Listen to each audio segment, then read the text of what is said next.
दोस्तों स्वागत है आप सब लोगों का इस चैनल के एक और नए वीडियो में। आगे बढ़ने से पहले एक बार फिर से आप लोगों से गुजारिश करना चाहूंगा कि अगर आपने इस चैनल को अभी तक सब्सक्राइब नहीं किया है तो नीचे दिए हुए लाल बटन को दबाकर इस चैनल को सब्सक्राइब करिए। साथ ही उस बेल आइकन को भी दबाइए जिससे मेरी हर लेटेस्ट वीडियो आप तक पहुंच सके बिना किसी देरी के। कल नरेंद्र मोदी ने 2 स्टेटमेंट्स दिए और नरेंद्र मोदी ने स्टेटमेंट देते टाइम यह सोचा होगा कि मैंने बहुत बड़ा तीर मार लिया, लेकिन नरेंद्र मोदी ने किस तरीके से अपने ही पैर पे कुल्हाड़ी मारने का काम किया है बुरी तरीके से, यह मैं आपको बताने वाला हूं इस वीडियो के अंदर। 2 स्टेटमेंट्स कौन से हैं आपको अच्छे तरीके से पता है।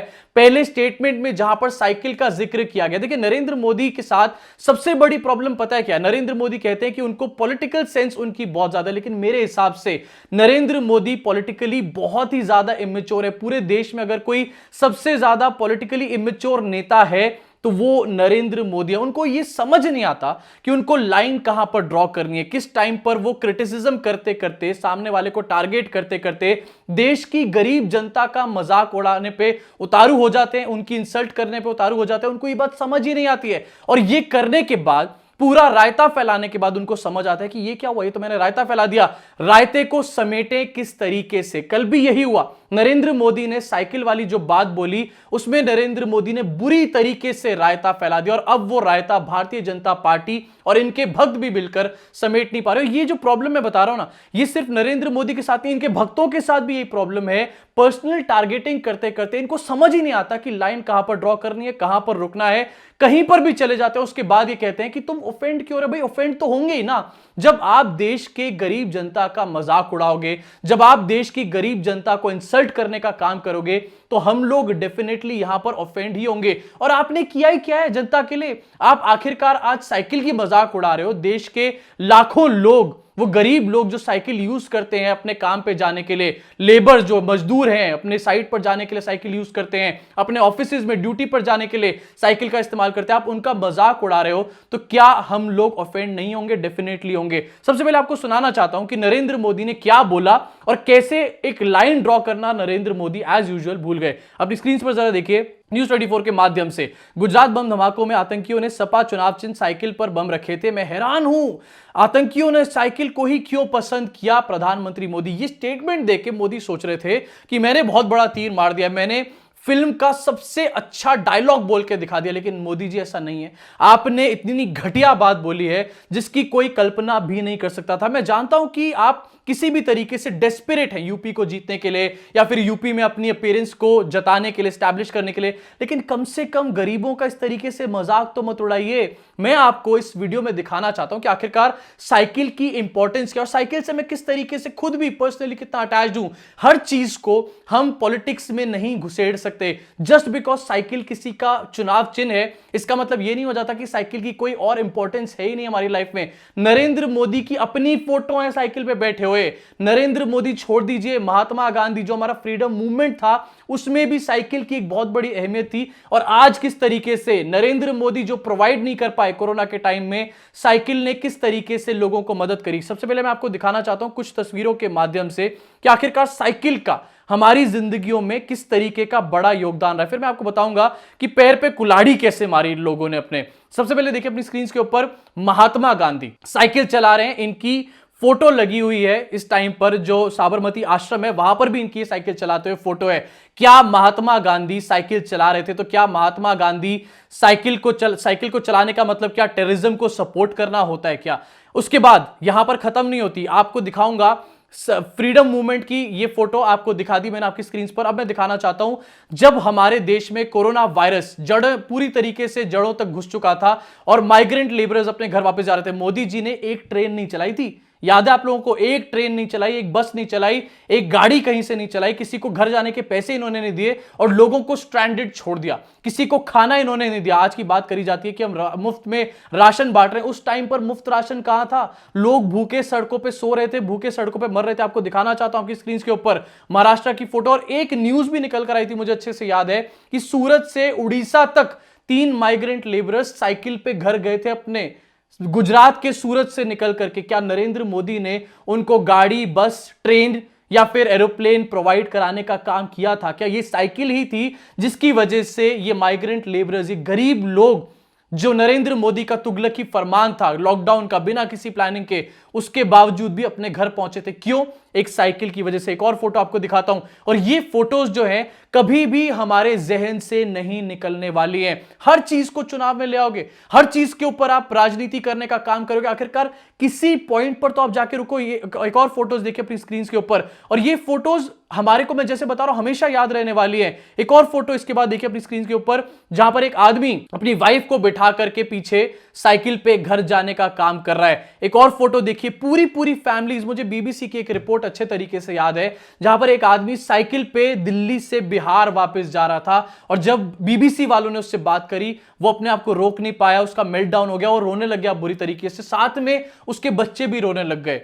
मोदी जी, आप सड़कों पे निकलते कोरोना के टाइम पे तो आपको शायद ये सब चीजें अच्छे तरीके से पता होती, शायद आप साइकिल का और गरीब जनता का, देश की आप मजाक ना उड़ाते। और आपने दिया ही क्या है, पेट्रोल 100 रुपए से पार आप लोगों ने कर दिया। आपने जो मिडिल क्लास आदमी था उसको भी ला करके साइकिल पर बिठा दिया है, और अब आप लोगों को गालियां देने का काम कर रहे हैं, कह रहे हैं कि साइकिल चलाने वाले आतंकवादी होते हैं। आखिरकार ये किस तरीके का घटियापन है। और ये सब चीजें से बता रहा हूं, ये आतंकवाद, खालिस्तान, ये वोटिंग से पहले क्यों याद आती हैं ये सारी बातें, वोटिंग के बाद आखिरकार याद क्यों नहीं आती। 2 दिन पहले तक मैं देख रहा था अरविंद केजरीवाल को भी खालिस्तानी है, खालिस्तानी है, और ये क्यों, कहां पर रुका, कहां नहीं रुका, इसके ऊपर तो जांच कर रहे हैं। कहां है वो सब चीजें आज की डेट में। कल पंजाब का चुनाव निबट गया तो सारी की सारी बातें खत्म हो गई। उसी तरीके से आज आप अखिलेश यादव को आतंकवादी कह रहे हो, कल ये भी अपने आप खत्म हो जाएगा। एक और दिखाना चाहता हूं आपकी स्क्रीन के ऊपर, एक मासूम बच्चा, स्क्रीन पर देखिए, अगर किसी में जरा सी भी इंसानियत होगी ना तो उसके रोंगटे खड़े हो जाएंगे ये फोटो देखकर। लेकिन नरेंद्र मोदी के हुए नहीं होंगे ना, इसलिए उन्होंने साइकिल चलाने वालों का इस तरीके से एक ओछा मजाक उड़ाने का काम किया। एक और देखिए अपनी स्क्रीन के ऊपर, सेकंड वेव की ये फोटो है, और ये खबर भी आपको दिखा देना चाहता हूं टेलीग्राफ के माध्यम से। यूपी के एक गांव में 70 साल का एक आदमी अपनी वाइफ की डेड बॉडी को साइकिल पर लेके जा रहा था। मोदी जी, याद है आपको क्यों साइकिल पे लेके जा रहा था? इसको शौक है क्या साइकिल पे ले जाने का? नहीं, एम्बुलेंस नहीं मिल रही थी। एम्बुलेंस वाले जहां का 2000 रुपए चार्ज होता है, उसका 25-25 हजार चार्ज कर रहे थे आप ही के यूपी के अंदर। और इसीलिए ये 70 साल का बुजुर्ग आदमी अपनी वाइफ की डेड बॉडी को साइकिल पर लेके जा रहा था शमशान घाट तक। आप इस फोटो को देखेंगे और उसके बाद भी अगर आप साइकिल, क्योंकि वो सिर्फ एक पार्टी का चुनाव चिन्ह है, अगर आप उसकी इस तरीके से मजाक उड़ाएंगे या फिर उसके चलाने वालों की मजाक उड़ाएंगे और उनको इंसल्ट करने का, मजाक नहीं, उनको आतंकवादी बुलाने का काम करेंगे, तो क्या ये आदमी, 70 साल का आदमी जो अपनी बीवी के शव को साइकिल पे ले गया, मैं पूछना चाहता हूं मोदी जी से, क्या ये आतंकवादी है? क्या ये मासूम सी बच्ची, छोटी सी बच्ची जो बेचारी अपने घर कई किलोमीटर चल के गई वापस, और मैंने अपनी आंखों से देखा जब हम लोग खाना बांटने निकले फर्स्ट वेव में, सेकंड वेव के अंदर भी, किस तरीके से बच्चे छोटे छोटे भूखे साइकिल पे बैठे हुए जा रहे थे। क्या वो, मोदी जी एक सवाल का जवाब दीजिए, क्या वो बच्चे आतंकवादी थे? क्या ये सब लोग माइग्रेंट लेबरर्स जो साइकिलों पे अपने घर वापस गए, क्या ये आतंकवादी थे क्या? और अगर थे तो इनके ऊपर कार्रवाई कब करेंगे आप मोदी जी? अगर ये आतंकवादी थे तो आपने इनके ऊपर कार्रवाई क्यों नहीं करी आज तक? क्यों आखिरकार आप इस तरीके से चुनाव के अंदर हमारे देश की गरीब जनता का मजाक उड़ा रहे हैं? ये एक पहली चीज। और मैं खुद भी साइकिल से, मैंने आपको बताया, बहुत अटैच्ड हूं। मैं जब पहली साइकिल मुझे मेरे पिताजी ने दिलाई तो मुझे आज तक अच्छी तरीके से एक बात याद है कि जब पहली साइकिल दिलाई तो पहली साइकिल के 2 घंटे बाद ही मैंने साइकिल के सपोर्टर निकाल के चलानी शुरू कर दी। और जब ये बात मैंने सुनी नरेंद्र मोदी के मुंह से तो मेरा खून खौल उठा, बाय गॉड मेरा खून खौल उठा। और मुझे लगा कि ये किस तरीके का ओछापन है चुनाव के अंदर। बच्चों के दिल से जुड़ी हुई चीज होती है साइकिल, बच्चों से लेकर बुजुर्गों तक के लिए काम आती है साइकिल, फिटनेस के लिए यूज होती है साइकिल, आंदोलन में, कितने कितने आंदोलनों में इस्तेमाल हुई है साइकिल। कहीं पर जहां कनेक्टिविटी नहीं है ना मोदी जी, जहां पर आपने रोड नहीं बना रखे, वहां पर किसान अपनी साइकिल पे अनाज रख के लेकर जाता है मंडियों पे बेचने के लिए। क्या उन सब लोगों को आतंकवादी कहा जा सकता है क्या? और अगर ये आतंकवादी हैं सब साइकिल चलाने वाले, तो क्यों आप साइकिल का प्रचलन खत्म नहीं करा देते? क्यों आप ऐसी सिस्टम नहीं बना देते हमारे देश में कि पेट्रोल 20 रुपए प्रति लीटर हो जाए और हर बंदा एक साइकिल की जगह एक मोटरसाइकिल ले, एक गाड़ी ले, एक स्कूटर ले और उसमें पेट्रोल भरवा के आराम से चले। एक गरीब आदमी के पास आज की डेट में जॉब्स नहीं है। मेरे घर के बाहर लेबर चौक है एक, वहां पर साइकिल से आते हैं लोग, हजारों की तादाद में साइकिल से वहां लोग आते हैं। क्यों? उनको शौक नहीं है। गर्मी में 40 डिग्री में साइकिल चलाने का किसी को शौक नहीं होता। हेल्थ के लिए मैं मान सकता हूं कि शायद कुछ लोग साइकिल चलाएं शौक के लिए, कुछ लोग सुबह सुबह उठे अपना शरीर को तंदुरुस्त करने के लिए साइकिल चलाएं, या फिर अपने थोड़ा सा एंजॉय करने के लिए साइकिल चलाएं। लेकिन कई लोग मजबूरी में 40, 45, 48 डिग्री में साइकिल चला रहे हैं। मोदी जी वो आतंकवादी हैं क्या? मुझे ये बात प्लीज आप बताइए। दूसरा मोदी जी का स्टेटमेंट, जहां पर मोदी जी ने ये बोला कि मैंने अजीत अंजुम सर की उन्होंने एक वीडियो देख ली, और मैं ये जानना चाहता हूं मोदी जी से कि जब नरेंद्र मोदी के पास अपने इतने गुल्लू पिल्लू और चिल्लू पत्रकार हैं, तो आखिरकार वो अजीत अंजुम जैसे लोगों की वीडियो क्यों देखते हैं? वो उन लोगों की वीडियो क्यों देखते हैं जो उनकी आलोचना करते हैं? उस वीडियो में से नरेंद्र मोदी ने एक पार्ट निकाले जिसको उन्होंने मेंशन करने का काम किया कि एक महिला थी, उन्होंने ये कहा अजीत अंजुम जी से कि मैंने नरेंद्र मोदी का नमक खाया, इसलिए अब मैं नमक का कर्ज अदा करने वाली हूं। और ये बात सुन के नरेंद्र मोदी बहुत खुश हुए। उस बुजुर्ग महिला से फिर पूछा, किसका नमक खाया है, किसे धोखा नहीं देगी? तो उस मां ने कहा, मोदी का नमक खाया। मोगैम्बो बहुत खुश हुआ, बहुत शाबाशी दी गई और बहुत अच्छा उनको फील हुआ, बहुत इतराए इस बात पे कि वाह, मतलब मेरे नमक का कर्ज अदा कर रहे हैं। ये नमक क्या आप अपने मामा के घर से लाए थे क्या? या ये नमक आप अपने चाचा के घर से लाए थे क्या? ये उसी गरीब के टैक्स का दिया हुआ नमक है जो उस तक अगर आपने पहुंचा भी दिया वापस तो कौन सा बड़ा काम कर दिया। दूसरी चीज, वो भी आपने ठीक से नहीं करा। अभी थोड़े दिन पहले मैंने साक्षी जोशी जी की एक वीडियो देखी थी, जहां पर उन्होंने फिरोजाबाद में एक वीडियो बनाई और गांव में वो गई, जो नमक दिया जाता है मुफ्त का, उसको उन्होंने पानी में घोलने का काम किया। साथ ही जो बाजार का नमक होता है उसको उन्होंने पानी में घोलने का काम किया। और जो मुफ्त नमक दिया जाता है, जिसपे आप इतना इतरा रहे हैं मोदी जी, जैसे एक राजा इतराता है, एक डिक्टेटर इतराता है, वो नमक पानी में नहीं घुला। जो नमक पानी में नहीं घुला वो शरीर के अंदर किस तरीके का जहर पैदा करता होगा या किस तरीके की बीमारियां पैदा करता होगा, आपको क्या पता? आप 4 लाख का मशरूम खाते हैं, आपको ये सब बातें कहां पता आखिरकार जमीन पे निकली है। आप कहते हैं मैं गरीब का बेटा हूं, मेरी मां घरों में बर्तन मांजती थी, कहते हो आप रो पड़ते हैं।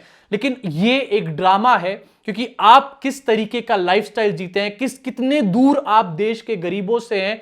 जो आदमी पास होता है, जुड़ा हुआ होता है, क्या वो इस तरीके की मजाक उड़ा सकता है क्या वो इस तरीके के एहसान जता सकता है क्या? नहीं, कभी भी नहीं।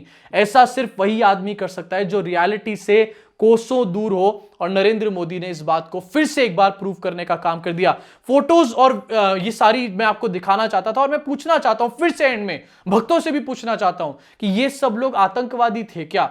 45 डिग्री में जो आदमी ड्यूटी पे साइकिल पे जाता है, सुबह शाम को वापस आता है, क्या वो आदमी जो 45 डिग्री में रिक्शा खींचता है, क्या वो आतंकवादी है क्या? भक्तों, अगर औकात है ना तो इस बात का जवाब कमेंट सेक्शन में जरूर देना।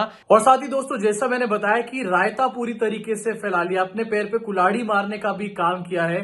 तो आपको छोटा सा एक स्क्रीनशॉट दिखा रहा हूं। यहाँ पे इस टाइम पर ट्रेंड चल रहा है, इसका हैशटैग ट्रेंड चल रहा है सोशल मीडिया के ऊपर।